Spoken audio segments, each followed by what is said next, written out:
Hello विद्यार्थी जी, कैसे हैं आप सभी। उम्मीद करता हूं बहुत अच्छे होंगे। तो आज की क्लास में हम लोग पढ़ने वाले क्लास 10th की केमिस्ट्री चैप्टर होगा रासायनिक अभिक्रिया एवं समीकरण। उसकी ऑब्जेक्टिव हम लोग स्टार्ट किए थे, तो उसी ऑब्जेक्टिव सीरीज को फिर से कंटिन्यू करने वाले हैं। और यहाँ हम लोग क्वेश्चन नंबर करेंगे 21 से। पिछले क्लास में आपको 21 और 22 होमवर्क क्वेश्चन दिए थे, आपसे उसका जवाब पूछे थे कि कमेंट बॉक्स में बताइएगा क्या होगा। तो चलिए आज हम लोग यहीं से स्टार्ट करते हैं 20 नंबर 1 क्वेश्चन से। 20 नंबर 1 क्वेश्चन से, ठीक है। तो चलिए इसका जवाब बताते हैं। 20 नंबर 1 क्वेश्चन क्या है, सुनिएगा क्या कहता है। कहता है कॉपर ऑक्सीजन से जब रिएक्ट करता है, कॉपर जब ऑक्सीजन से रिएक्ट करता है तो बनता है कॉपर ऑक्साइड। कॉपर ऑक्सीजन से अभिक्रिया करता है तो कॉपर ऑक्साइड बनाता है। ये प्रश्न है, ठीक है। और कहता है अभिक्रिया में तांबे का क्या होता है। तो देखिए ये तो तांबा है यानी कॉपर है। इसमें पहले देखिए ये पहले कॉपर था, लेकिन जब ऑक्सीजन से अभिक्रिया किया तो क्या बन गया, कॉपर ऑक्साइड। यहाँ देखिएगा तत्व कॉपर है और कॉपर में ऑक्सीजन जुड़ गया है, तो ऑक्सीजन का जुड़ना कहलाता है ऑक्सीकरण या उपचयन। ऑक्सीकरण या उपचयन, तो इसका सही जवाब हो जाएगा ऑक्सीकरण। 21 नंबर क्वेश्चन जो है इसका सही जवाब होगा, 21 क्वेश्चन का सही जवाब होगा ऑक्सीकरण। चलिए क्वेश्चन नंबर 22 की तरफ चलते हैं। क्वेश्चन नंबर 22 की तरफ चलते हैं। किसी पदार्थ में ऑक्सीजन का जुड़ना क्या कहलाता है। भैया अभी बताएं आप लोग को कि ऑक्सीजन का जुड़ना ऑक्सीकरण, ऑक्सीजन का हटना अवकरण, हाइड्रोजन का जुड़ना अवकरण और हाइड्रोजन का निकल जाना ऑक्सीकरण कहलाता है, ठीक है। तो इस प्रश्न में कह रहा है ऑक्सीजन जुटेगा, है ना। ऑक्सीजन यहाँ पर अगर ऑक्सीजन का जुड़ाव होगा तो कहते हैं इसको ऑक्सीकरण। सही आंसर इसका हो जाएगा बी, ठीक है। तो चलिए क्वेश्चन नंबर 23 की तरफ हम लोग चलते हैं। किसी पदार्थ से ऑक्सीजन का हटना कहलाता है। अगर कोई पदार्थ है उससे ऑक्सीजन हट रहा है तो क्या कहलाता है, तो ऑक्सीजन का हटना कहलाता है अवकरण या अपचयन। अवकरण या अपचयन कहलाता है, ठीक है। चलिए अगले क्वेश्चन की तरफ चलते हैं, क्वेश्चन नंबर 22 की तरफ। निम्नलिखित में से कौन ऊष्माक्षेपी अभिक्रिया है।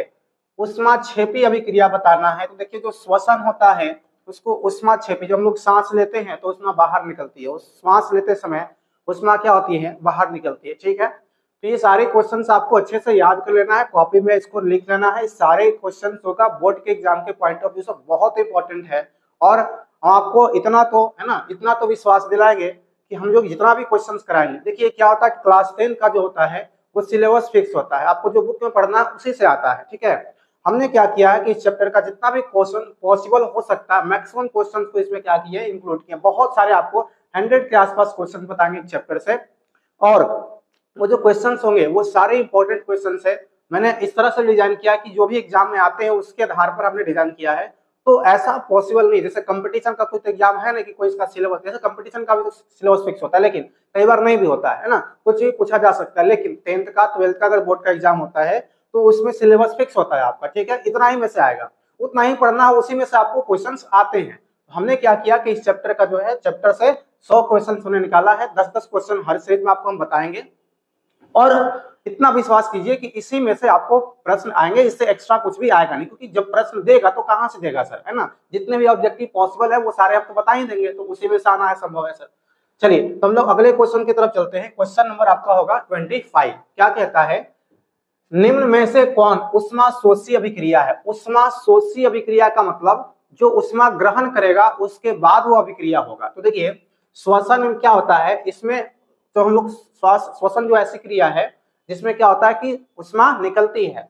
और कोयले का जलना, कोई भी चीज जब जलता है तो ऊष्मा बाहर निकलता है। मीथेन का दहन, दहन भी क्या है, जलना। ये तो जब कोई चीज जलता है तो उसमें ऊष्मा निकलता है। लेकिन यहाँ देखिए कैल्शियम कार्बोनेट है CaCO3, ये कैल्शियम ऑक्साइड और कार्बन डाइऑक्साइड में परिवर्तित हो जाता है जब ये टूटता है।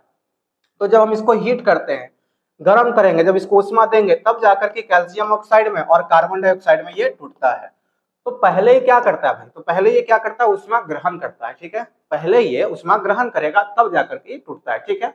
चलिए अब अगले प्रश्न की तरफ हम लोग चलते हैं। प्रश्न नंबर हमारा है 26।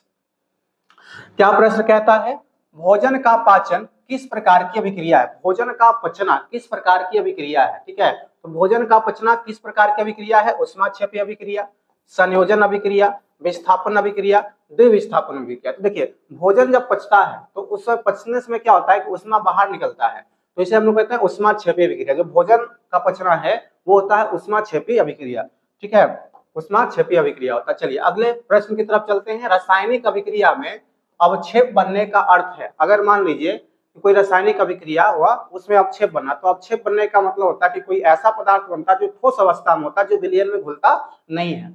मतलब जब हम लोग कहते हैं कि रासायनिक अभिक्रिया में अवक्षेप बनने का क्या अर्थ है, गैस का निकलना, रंग बदलना, अघुलनशील ठोस का बनना, ऊष्मा निकलना। तो देखिए अवक्षेप एक ऐसा पदार्थ होता है जो ठोस अवस्था में होता है और वो विलयन से पृथक हो जाता है, वो घुलता नहीं है। तो हम लोग कह सकते हैं इसका सही आंसर होगा सी, अघुलनशील ठोस का बनना। सही आंसर क्या होगा, सी नंबर इसका सही आंसर हो जाएगा। चलिए क्वेश्चन नंबर 28 की तरफ चलते हैं। क्वेश्चन नंबर 28 कहता है मेरे भाई, है ना, क्वेश्चन नंबर 28 कहता है कि सिल्वर नाइट्रेट तथा NaCl की अभिक्रिया में बनने वाला अवक्षेप है ना, अवक्षेप है, कौन सा अवक्षेप बनता है। देखिए यहाँ पर हम लोग अगर ले लें AgNO3 सिल्वर नाइट्रेट और इसका रिएक्शन NaCl से कराते हैं, ठीक है।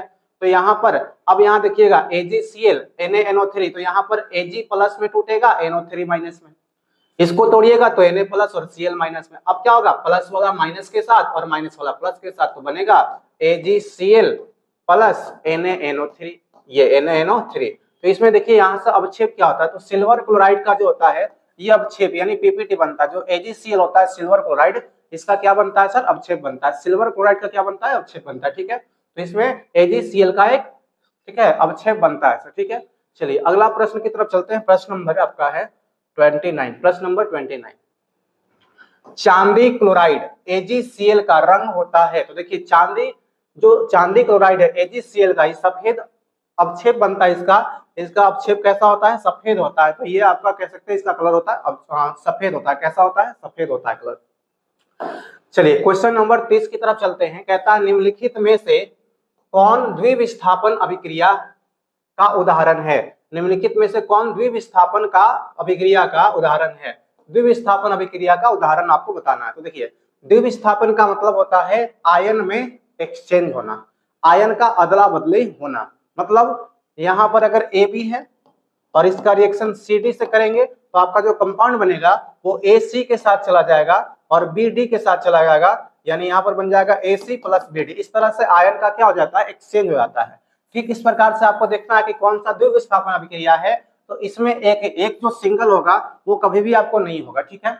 यहाँ जिंक जो है ये क्या करेगा, सल्फेट के साथ जिंक सल्फेट बनाएगा, कॉपर को भी स्थापित करेगा, तो इसको विस्थापन अभिक्रिया कहते हैं। मैग्नीशियम ऑक्सीजन के साथ अभिक्रिया करके मैग्नीशियम ऑक्साइड बनाते हैं, इसको संयोजन अभिक्रिया कहते हैं। कैल्शियम कार्बोनेट टूट करके जब उसको उष्मा देते हैं तो कैल्शियम ऑक्साइड और कार्बन डाइऑक्साइड बनाता है, इसको कहते हैं वियोजन अभिक्रिया। यहाँ देखिएगा AgNO3 और NaCl के साथ अभिक्रिया कराते हैं तो Ag प्लस और NO3 माइनस में Na प्लस और Cl माइनस में टूटता है। अब क्या होगा, आयन का एक्सचेंज, प्लस वाला माइनस के साथ और माइनस वाला प्लस के साथ। तो ये जो होता है वो द्विविस्थापन अभिक्रिया का उदाहरण होता है। जो आप देख रहे हैं वो क्या है, द्विविस्थापन अभिक्रिया है। चलिए प्रश्न नंबर 31 की तरफ चलते हैं। ये प्रश्न आपका 31 है और इसका जवाब आपको कमेंट बॉक्स में बताना है कि इसका सही जवाब क्या होगा। प्रश्न है आपके, लोहे पर जंग लगने के लिए क्या आवश्यक है। लोहे पर जंग लगने के लिए क्या आवश्यक है, केवल ऑक्सीजन, केवल जल, ऑक्सीजन और जल दोनों, या केवल उष्मा। ठीक है, अब चलते हैं क्वेश्चन नंबर 32 की तरफ। क्वेश्चन नंबर 32 कहता है लोहे पर जंग का रासायनिक सूत्र क्या है, Fe2O3XH2O, FeO, Fe3O4 या FeS। आपको 31 और 32 क्वेश्चन का जवाब आपको कमेंट बॉक्स में बताना है। फिर अगले वीडियो में हम लोग मिलेंगे, क्वेश्चन नंबर 33 से आगे की ओर हम लोग करेंगे। तब तक के लिए जय हिंद।